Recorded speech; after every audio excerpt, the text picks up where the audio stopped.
নিবন্ধিত সব রাজনৈতিক দল নিয়ে জাতীয় নির্বাচন, মন্তব্য সিইসির। নিবন্ধিত সব রাজনৈতিক দল নিয়েই আগামী জাতীয় নির্বাচন হবে বলে জানিয়েছেন প্রধান নির্বাচন কমিশনার এএমএম নাসির উদ্দিন। শনিবার সকালে সিলেটে এক অনুষ্ঠানে তিনি একথা বলেন। কমিটি নিয়ে দ্বন্দ্ব, বৈষম্য বিরোধী ছাত্রদের দুপক্ষের হাতাহাতি। বৈষম্য বিরোধী ছাত্র আন্দোলনের ঢাকার মিরপুরের থানা কমিটি নিয়ে দ্বন্দ্বের জেরে দুই পক্ষের মধ্যে হাতাহাতির ঘটনা ঘটেছে। আর এই ঘটনায় 3 জন শিক্ষার্থী আহত হয়েছেন বলেও জানা গেছে। মাঝ নদীতে 2 স্পিডবোটের সংঘর্ষ, নিহত 3। মুন্সিগঞ্জের গজারিয়ায় মেঘনা নদীতে 2 স্পিডবোটের সংঘর্ষে নিহত বেড়ে 3 জন হয়েছে। শুক্রবার রাত 9:30টায় গুয়াগাছা ইউনিয়নে এই দুর্ঘটনা ঘটে। পঞ্চগড়ে শৈত্যপ্রবাহ অব্যাহত। পঞ্চগড়ে কয়েকদিন ধরে 7 ডিগ্রি থেকে 10 ডিগ্রির নিচে তাপমাত্রা রেকর্ড হওয়ায় তীব্র শীতে কাঁপছে এই অঞ্চলের মানুষ। শনিবার সকাল 9টায় রেকর্ড করা হয়েছে 8.2 ডিগ্রি সেলসিয়াস তাপমাত্রা। সীমান্তে বেড়া নির্মাণ বন্ধ রাখার সিদ্ধান্ত বিএসএফের। উত্তেজনা নিরসনে বাংলাদেশ-ভারত সীমান্তে আপাতত বেড়া নির্মাণ বন্ধ রাখা হবে বলে গতকাল শুক্রবার জানান ভারতীয় সীমান্তরক্ষী বাহিনী বিএসএফের বেঙ্গল ফ্রন্টিয়ারের এক কর্মকর্তা।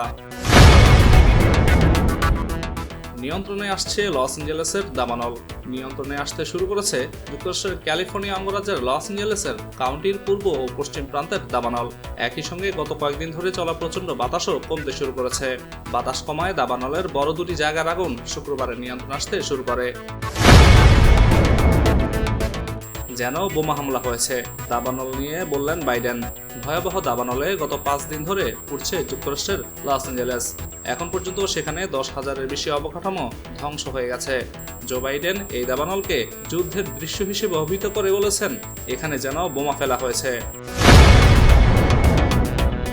ট্রাম্পের নিঃশর্ত মুক্তি, নিউ ইয়র্ক আদালতের রায়। পর্নোতারকা স্টর্মি ড্যানিয়েলসকে ঘুষ দেওয়ার মামলায় যুক্তরাষ্ট্রের নবনির্বাচিত প্রেসিডেন্ট ডোনাল্ড ট্রাম্পকে নিঃশর্ত মুক্তি দণ্ডাদেশ দিয়েছে দেশটির আদালত।